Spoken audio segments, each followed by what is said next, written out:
Hello and welcome back to Family Gamer TV. This is Alex back again with a quick look at the App Store and seeing what's going on there at the moment. Now, if you don't know, the new movie, the new X-Men movie, The Days of Future Past, has just come out, and that's an amalgamation of the X-Men First Class that came out more recently than some, and the earlier X-Men movies that kind of blends together the early days of the X-Men with the modern X-Men.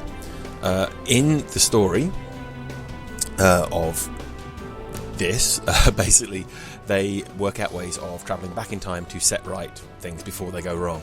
Now, obviously this ties into that. This is the Uncanny X-Men Days of Future Past, but it is the Uncanny X-Men, as in it is the comic book story that was originally released in 1981, which is a little bit different. It's actually made by Glitchsoft, who are a developer that have done similar kind of action games before, and this is a 2D brawler.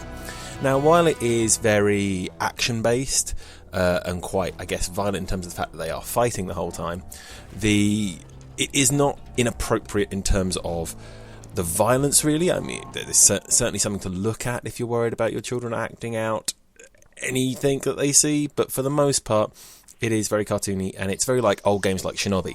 So if you ever played any of those old 2D fighters, then you'll have a good idea of what to expect.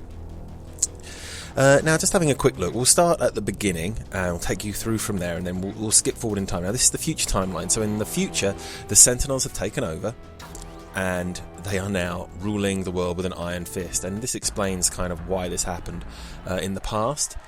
This is the current day, I suppose, in terms of the way you're looking at it. One of the US senators is assassinated by what they assume is a mutant. And then that gives, I'm not sure, I haven't finished the game, quite a long way through, by what here looks like a mutant, looks like Mystique, and this sets into motion the bringing about the Sentinels, who are these huge robots that begin to rule the world and hunt down mutants, but by the same token they also enact curfews, and they're sentient and basically start to take over. And in the story they try and send mutants back to the past to try and set this right, or in this case by accident. But in the movie, obviously, they utilise Wolverine's ability to live through time and kind of all sorts move his kind of consciousness back, so he knows what's happened and tries to bring it to a close. Now, within this story, here we go, the Uncanny X-Men Days of Future Past. We hit this, we can go straight into the action. It starts off with just Wolverine, and then very quickly you unlock Kitty Pryde. Now, these two are the main mutants in this story. Obviously Wolverine, somewhat famous, one of the more popular X-Men, and he is cruising here on his bike. You don't have any control over this, unfortunately, but up rolls massive robot, bang, it's dead, and you are in control of Wolverine. So we'll get him off onto the main game now. Now, there are other X-Men that unlock as you play, but as I say, the first two are quite meted out, and it also explains how you play. Now, as you might expect if you've ever played one of these 2D platform action fighter games, I suppose what they'd be called, like the arcade classic, like I say, like Contra or Shinobi, you might know what to expect in terms of what to do. You run left and right, you hammer on the attack button there. At the moment that's all I've got, but in a moment I will unlock, here we go, the jump button, and I can double jump, so get a bit more height there. It's very reactive, it feels good, and of course, more importantly, it is the X-Men. You are fighting as Wolverine, which is huge for comic book fans and for anybody who's enjoyed the new movies. Now, as you can see, it does take a very cartoony look. It is how they originally looked in the comics, rather than the more obviously film-like, real-person approach. There we go, I've got these. I collect lots of items in the world. Now, at the moment, it is very simple. It is just kind of run left and right, hacking at everything in your way, but it's still good fun. Through I go. Now, we're playing this on an iPhone 5S, which is supposedly one of the more powerful iDevices out there, but you can see in between each stage there is a fair load time. It's not instantaneous, which could prove frustrating, but certainly hasn't for me. So it certainly hasn't been overly bad for me. I think I am an adult with some patience. Certainly when I handed it off to the kid, he was hammering on the, focusing on this briefly, he was hammering quite repeatedly on the screen in between those gaps. So again, and that would only get slower on different devices. So depending on how precious you are about your device, if it's your phone or an iPad and it's important to you in any way, which I'm sure it will be, they're not cheap, then you might want to bear that in mind depending on the frustration and tolerance of your own children. There we go, straight through there, no problem. Got all the collectibles, got a bit of lore, I already collected that before. Now, as I said, that shows you the basics. What we'll do now is we'll jump out and we'll have a look a bit into the future. Now, I've unlocked 2 of the other characters, as you see there. You've got Shadowcat, otherwise known as Kitty Pryde, and Colossus, both of whom are collectibles to go, both of whom are selectable to go into the next stage. But at the moment, this is the power-up section. You see here, I've got a little selection of different abilities that I've already given some of. We can unlock a different costume. That takes a lot of money, but I've collected a little bit. So if we just click on what can we unlock, we've got enough for a shadow kick. So let's unlock this ability. Tap on that and just hold down the upgrade button, and up it goes, all my XP being used, and boom, new weapon. And to do that, I swipe down on the attack ability, and I'm going to show you what that means in a second. We'll hit play. Let's go into the menu screen here. I think this will take us to the options, to the menu options. We'll have a quick look. While we're waiting, just so you know, this is $1.99, so it's not expensive, but nor is it incredibly cheap for an iPhone game. Find Kitty Pryde. Not my plan. I've already unlocked the little dragon that follows me around, which was kind of handy. Expensive though. Yeah, it's not a premium title. You have no, or rather, it is a premium title, but it's not a freemium title. You don't have to pay for extra bits and bobs. You are buying the whole game for that price. And as it comes out, there are a total of 5 characters you can play as, and that goes up over the course of. I get all of that XP nearly. And there are 3 more on the way, and the ones that are available at the beginning are Cyclops, Kitty Pryde, Wolverine, Scarlet Witch, who wasn't in the original storyline, which is a bit strange, and Kitty Pryde, I think, is Wolverine, the 2 I've seen, and Colossus. We'll see Colossus in a moment. And then on the way, we are going to have Storm, I think, Magneto, and Polaris, I think it said in the options menu there. Anyway, fighting our way through this. As was said in that last screen, now I just unlocked the shadow kick, and as it said, that was a downward slash. The interesting thing about this game is that the controls are incredibly responsive, as you see there. Just hitting the X button there will unleash a flurry of attacks. The jump button, jump, double jump. Kitty's a bit more nimble than Wolverine. Left and right is left and right, but if we put our finger on the X button there, the attack button, and obviously X-Men in this case, and slash towards our foes, or the way we're facing, Kitty does that little dash. I unlock that ability. If I slash backwards, she does that backflip, which avoids damage. And if I think that must be in the air. If I slash down, there we go. We've got like a drop kick now that does damage to a kind of area effect around it. Every character has his abilities, which is handy because for the most part they don't actually feel that different. I mean, fighting with Kitty, yes, it's a bit more nimble, yes, it doesn't feel quite like you're doing the same damage, but due to the increase you have in speed over Wolverine, and especially Colossus, it kind of balances out it balances out the damage you're dealing, so you're not really losing anything by picking any of the characters, other than the fact Kitty feels more powerful because you're more nimble. But with these extra powers, they deal either more damage, or they're more resilience based, more dodge based.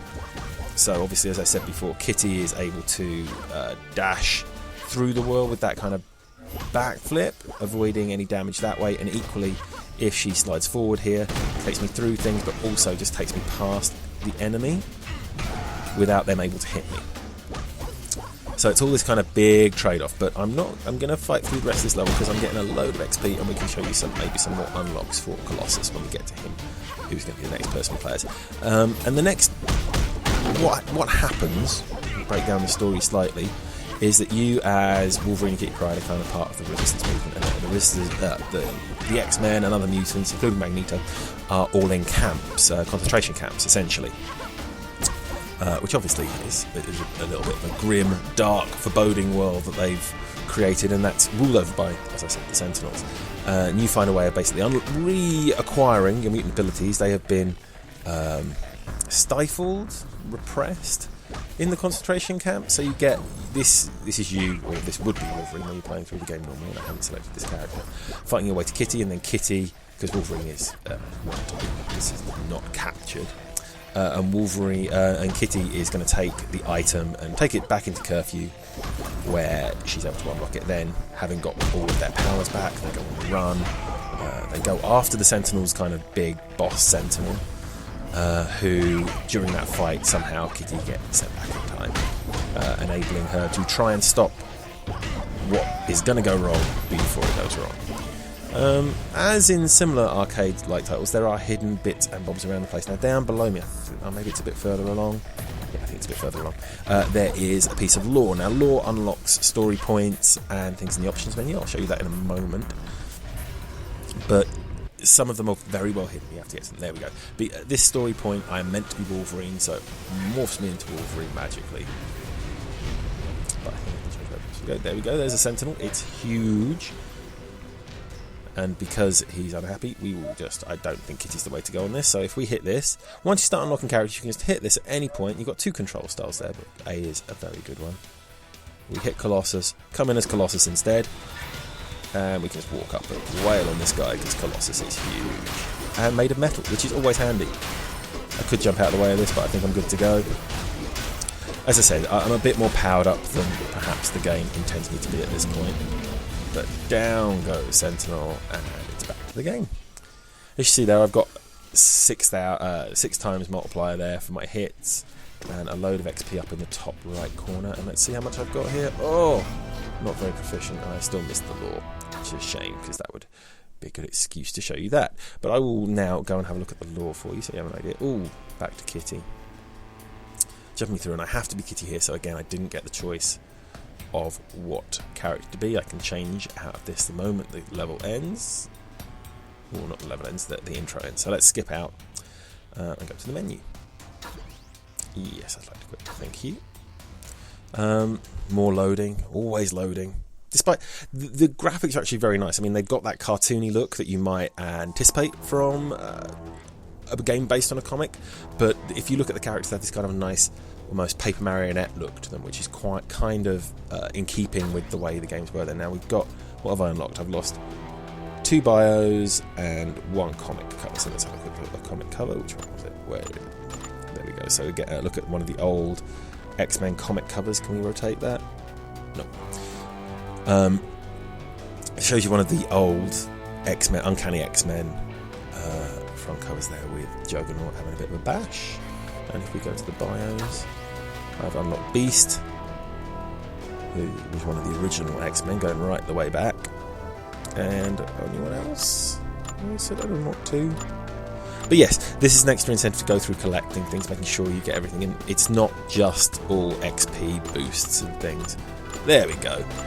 Grand Mollo. Now this is the sentient kind of master Sentinel that originally started it all off, and basically what happened was they started them up too early because they were scared of mutants, because there were some bad mutants, some good mutants, and you've got to treat them all equally. And because they started up too early, he didn't have the right things in place, and he became quite aggressive and kind of went out to kill them. There we go. There's a pastime line there. Oh, I unlocked that pastime line. I think I had. I don't know why it hasn't let me.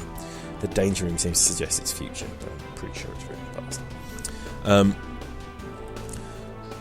So let's jump into this and play through it. Now, what we saw before is very much action, getting you into it. Now, this, jumping back, it gets a little bit different, because as they start to layer in more stuff, it does actually start to, it adds more tactics to the game, but does kind of slow some of it down.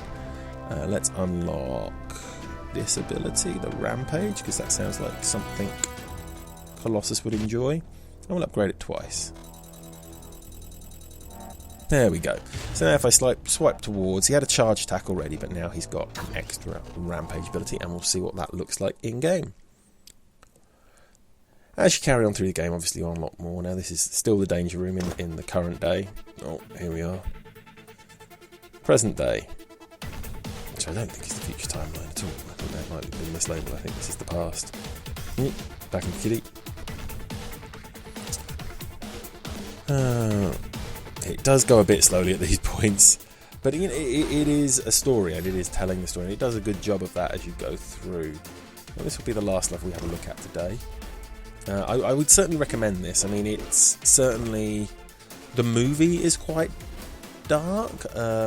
Probably more inclined to give warning about that if you're considering letting your children enjoy either the game or the movie. But this is a great game for anybody who's ever played the old action games of similar types, because it is classic action. It controls incredibly well, and it looks beautiful. And you know, it's the X-Men. You can't. Ooh, that was an instant death there.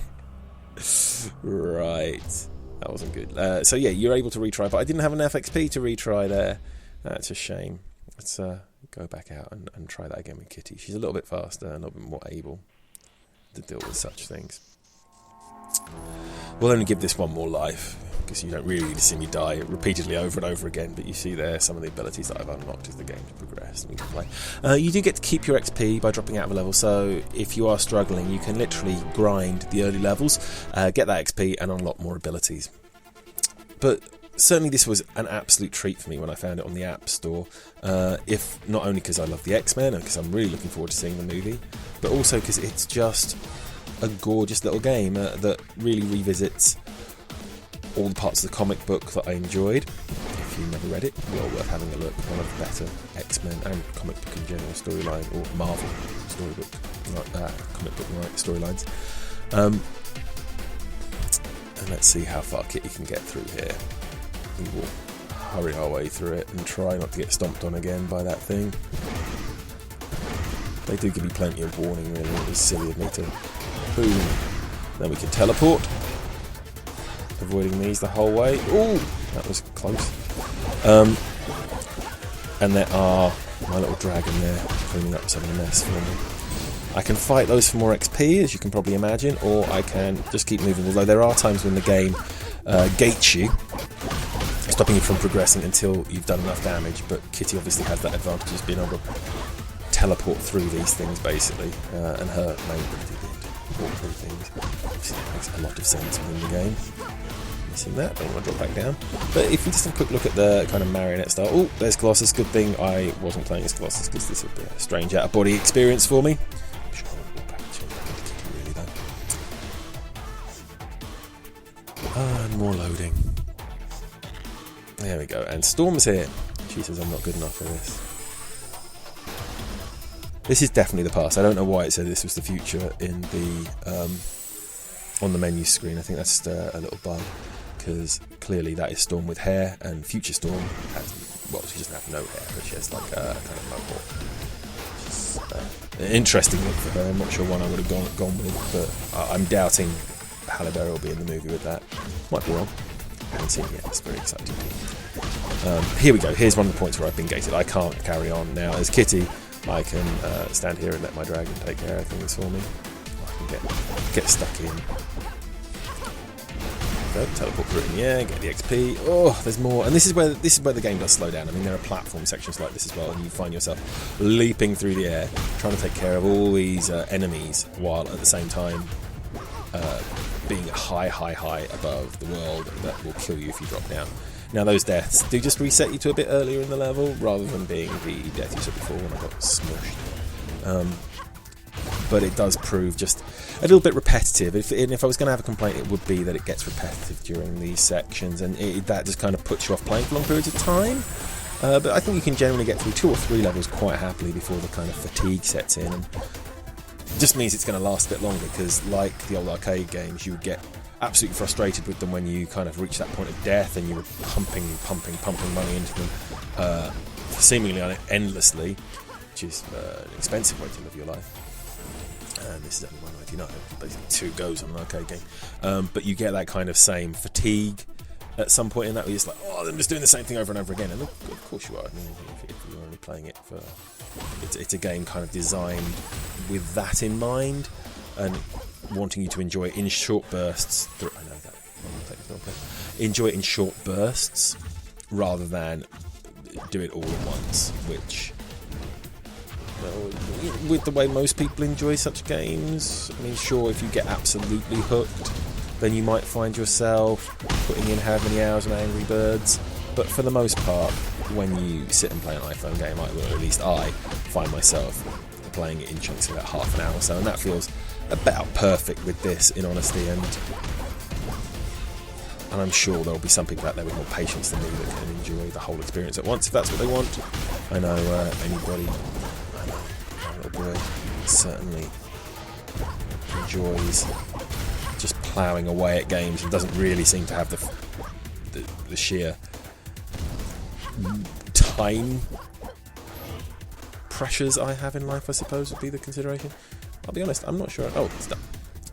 I was going to say, I'm not sure how to deal with that. I think this is the one I need to go on. No, punished for my evils. So, second one, first one. And this, again, takes you back to kind of the old, almost Castlevania-like games, where you have to know exactly which one you have to take at every point, or you will be repeating. The levels. Okay, with any luck, this will be the end of the level. Oh dear. That doesn't look good. I feel like Storm sent me into a trap here. Come on, kitty. Run. Oh no. Don't slow down, kitty. This isn't me at this point. This is a cutscene. But yeah, this gives you a fantastic idea of how the game plays out. And here comes Nightcrawler, and is he going to get me out of there? Yep. Off we go. And hopefully, is that the end of a level? Can we say that's the end of a level, or is that just Nightcrawler taking me some... Night Trap, that's a different game. Nightcrawler taking me somewhere else. Here we go. Poof. Back into the main game. Let's see if we can get a cutscene here. Right, so there we go. Nightcrawler saving the day. And this is, as I said, an absolutely wonderful game. It's good for basically anybody who's interested in the comics, anybody who is interested in this kind of 2D action brawling, action gameplay, and it's also absolutely stupendous for the price. I mean, anyone can enjoy it, and this isn't just one for kids, this is for everybody, of all ages really. And I think this is me about to get... Oh, down I go. Bad luck, kitty. Oh, old Wolverine, present day Wolverine. That'll be another Storm costume I can unlock during the course of the game. That's done with XP though, again, that's not paid for. Whee! And I get sent to the past. Days of future past. So there's present day, past and future, clearly. Oof. There we go. That was future me being sent into past me, clearly. Still learning. It's been a long time since I saw the comic. 1981.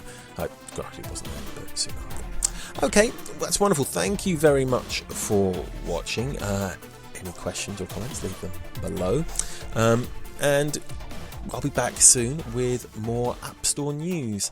Again, check this game out. It's fantastic. Okay, thank you very much, and talk to you soon. Goodbye.